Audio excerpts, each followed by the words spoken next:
Tres Leches is probably the most famous and popular cake cooked all over Latin America. I know here at Eating Royally, my catering company in Dallas, Texas, it's on the menu all the time. Everyone requests it because it's so good. But did the original recipe originate? Did it come from Great Britain? No, bear with me, listen. Some say that the recipe was created in Nicaragua, others say it was created in Mexico, but the colonization of Nicaragua in the 1600s meant that milk and dairy were all introduced, sugarcane, all introduced into Nicaragua, and they became really, really popular. And over the next 2 centuries, the dairy population, the dairy production, the sugarcane production became a staple there and really, really popular too. In the 19th century, there was a recipe floating around Mexico where you had like a bread cake soaked in alcohol and then like a wine and custard on the top. Hello, English trifle. This recipe started in the UK. Actually, on the subject of English trifle, check out my English trifle, my grandmother's recipe on the YouTube channel here. Once canned milk hit the shelves around the 1850s, that was the birth really of the Tres Leches cake, and it became really, really popular all around Latin America then because a company called Nestle in 1930 opened a factory making these canned condensed milks, evaporated milks.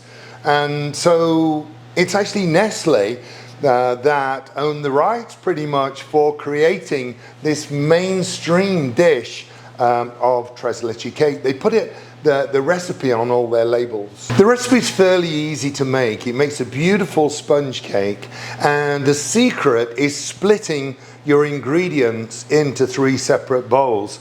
I have egg yolks, sugar, milk, and vanilla paste, which I'll talk about in a minute. And then my second bowl, I've got flour, salt, and baking powder. And then the third bowl, I have some egg white and some sugar that I'm going to mix together and make a meringue to fold into the egg yolk mix. But I start off with my egg yolk into my mixing bowl and then add the sugar. It's going to go on the machine and I'm going to whip this until it's really creamy. You can do it by hand, but trust me, it's actually better to put this on the machine.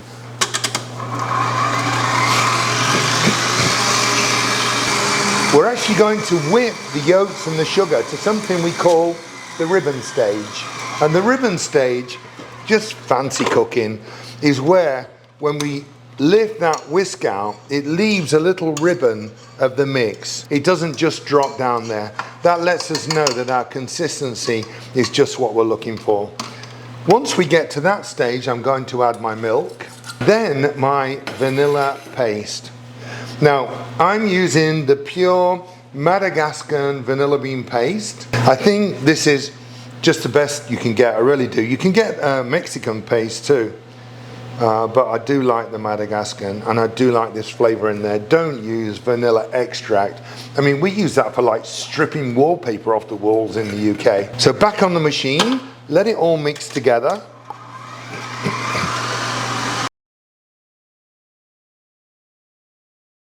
Now, unless you've got 2 big machines like this at home, I prefer to actually take my mix and put this into a bowl now. So that frees up this bowl once I've washed it out to whip my egg whites and make my meringue. So set that to one side, rinse the bowl, and then we can start the meringue.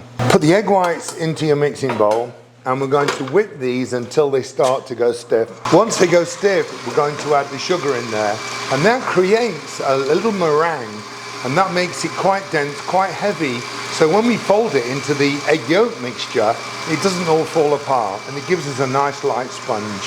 While the egg whites are whisking, I've taken my 8-inch square cake tin, and I've sprayed it and put some parchment paper on the bottom so that it doesn't stick. In my large bowl, I'm going to add the flour, baking powder, and salt. We've got our meringue here, almost ready. we've got our egg yolk mix, Savion here, and then here we've got our flour mixture. The egg whites are almost stiff, so now we can start adding the sugar slowly.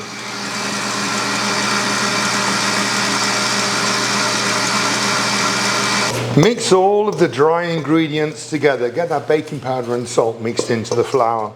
And then we can add our egg yolk mixture into the flour mix. And before we stir that in, then we're going to add half of the meringue mix in there as well. And then we'll start cutting and folding. Don't use a whisk at this stage.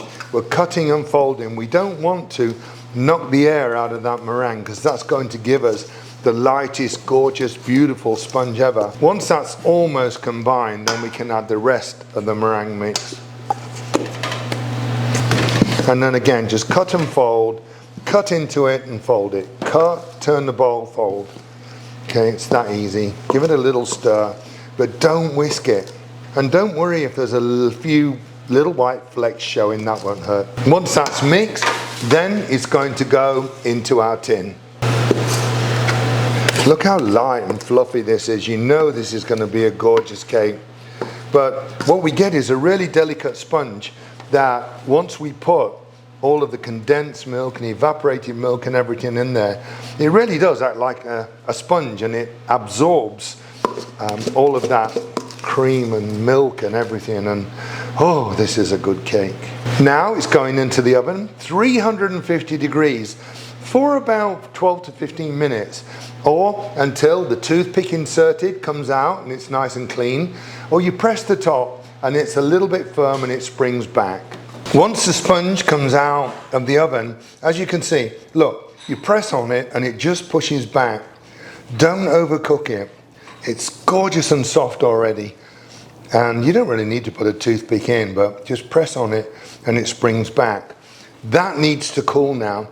I let it cool for about 30 minutes, run a knife around the edge, and then invert it onto a wire rack and let it cool completely. Once the sponge has cooled slightly, then I can start putting holes. So imagine like you're aerating the lawn at home. Some holes, dig deep with a fork, because all this leche, all of this milk and cream is going down into these holes. Don't worry if pieces of sponge pop out, you can push them back in. Make sure you go right to the edges. There, our aerated, beautifully aerated sponge cake. And now for the fun part, the Tres Leches. Uno, dos, tres. Right? 1, 2, 3. Start off with the evaporated milk and put that into your bowl. Then the condensed milk, and then the regular milk. Mix all those together until all that condensed milk is mixed into the evaporated milk. Now I know you're not supposed to, but I love a little bit more vanilla in here. It really does give it the flavor. We don't need lots because we're putting cinnamon on a little bit later, but whisk all that in together. And this vanilla bean milk just goes all the way through into the sponge then. Now we can put this all over the top of our cake. And don't be shy, put plenty on, let it soak in. Look at that, all over the edges. And just keep pouring this on, ladling it on and pushing it out to the edges. Don't worry about it sinking in the center there. We're going to put some cream on top and that'll hide that. See how it keeps soaking through. The more I put on, the more it soaks through. And that's what we want. We want a cake that's, you know, just the right sweetness and nice and moist, but we don't want it mushy or you know, that's just nasty. We want a cake that we can just cut into and it stays in the shape, but it's going to be gorgeous tasting with all this tres leche in there. Oh, it's like a sponge. I mean, a real sponge. Now, look at that. When you press on it, you can see all of that cream is just coming back to the top again. Look, beautiful.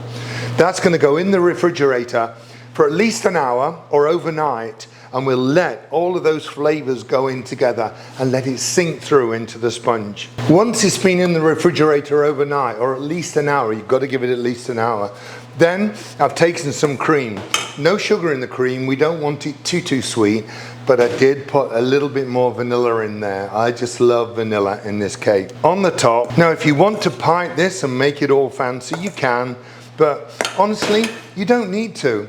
Just put the cream on the top and then spread it carefully. No need to go down the sides. Just all the way over the top. Make sure you get in the corners. It just needs a little cinnamon over the top. And it's really weird. Just like every grandmother in the UK has their own secret sherry trifle recipe, every abuela in Mexico has their secret Tres Leches Cake recipe. And a little cinnamon over the top just makes this really special. Dusting over the top, not too much. And garnished with a few orchids. Super easy to make, and it'll be gone within minutes when you present this to the family. I mean, this is a beautiful cake. I can see why this is the most popular cake, not at Eating Royally in Dallas, my catering company, but I think all over Latin America. But the proof of the pudding cake is in the tasting. So let's remove those orchids and then cut into this. How big a piece do you cut? Oh my gosh, look how soft and moist this is. Piece from the center. Look at that. Is that not just beautiful? That is one serious Tres Leches cake. Now we've got to taste it. Look at that. Absolutely gorgeous. Okay.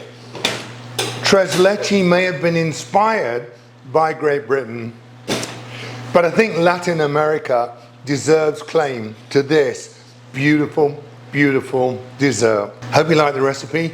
I put, the vanilla in there. I've put the link to the vanilla bean paste in the directions below. Give me a comment. Let me know how I messed up your Tres Leches cake. Leave me a comment below. Subscribe if you haven't already. Give me a thumbs up, and I'll see you again soon.